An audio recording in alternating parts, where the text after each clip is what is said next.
I promised you guys that my next video is going to be a Q&A video, and that was about 8 months ago. Better late than never. Some of the questions you guys actually sent in was a bit general, so I can't answer to a specific thing. But let's get into it and let's see how best we can solve some of the issues. Okay, so question number 1. I am a beginner. What will I do? How will I succeed? Now, I don't have the recipe for success because I myself am not a very successful person on KDP, I'll be honest, okay? But the platform can be used for publishing many different types of books. So you sort of need to figure out, I know this word is thrown around a lot, your niche, but there's low content books, medium content books, and high content books. And it depends on the route you want to take that will actually determine your success. Okay, it depends on your niche, it depends on your marketing, it depends on a lot of different factors. But my biggest advice for beginners, honestly, is get used to the platform, learn the platform, sort of discover what you want to actually contribute to the platform, because it is very saturated. There are many people using KDP to publish many different types of books. So to summarize my answer for your question, basically you should do your research on KDP. You can test out the platform to see if it's even a right fit for you.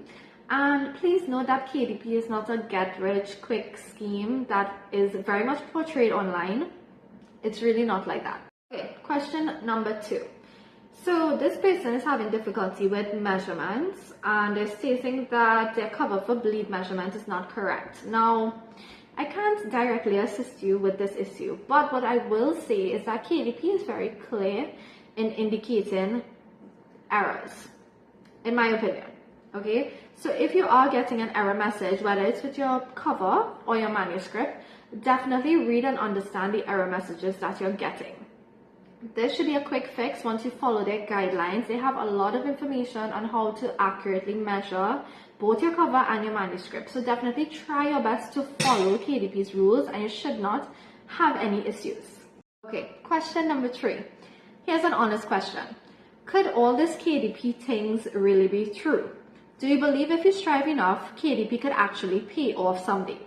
Amazon seems to be judge and jury here, and we're only guests on their platform. So first off, that's a very interesting perspective.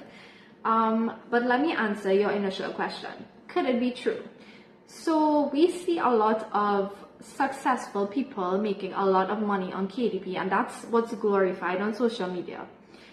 And I can't say whether or not those people are being truthful on social media. We know social media has a lot of fiction, let's call it that, right? But what I will say is that it is very much possible to make money on KDP.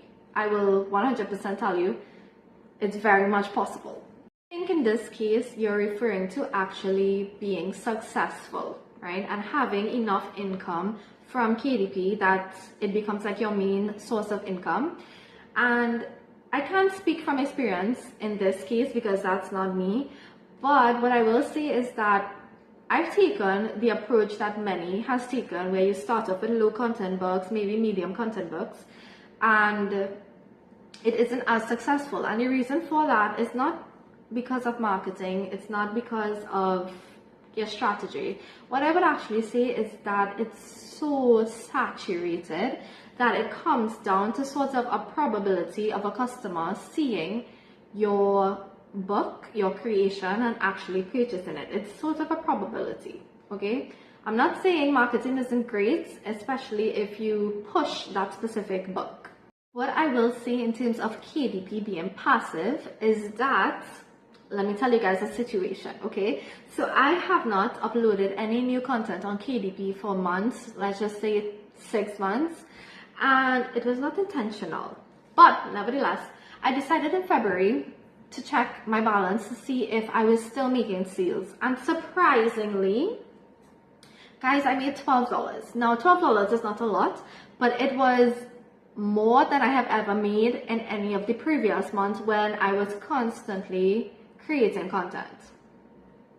This sort of motivated me to get back into using the platform, but I am going to take a different approach, and I'll tell you guys about this at the end of the video.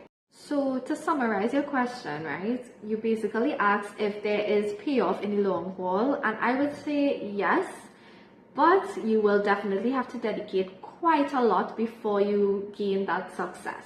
So if it's something that you intend to do, just know that it is I would not say a lifelong investment, but if it is something that you intend to do for majority of your life as a main source of income, it's going to be you working almost every day, okay? There's this funny thing where when we work a 9-to-5 job, right, we are so tired of that job and we always want to have our own business, and you have to treat KDP as your own business, right?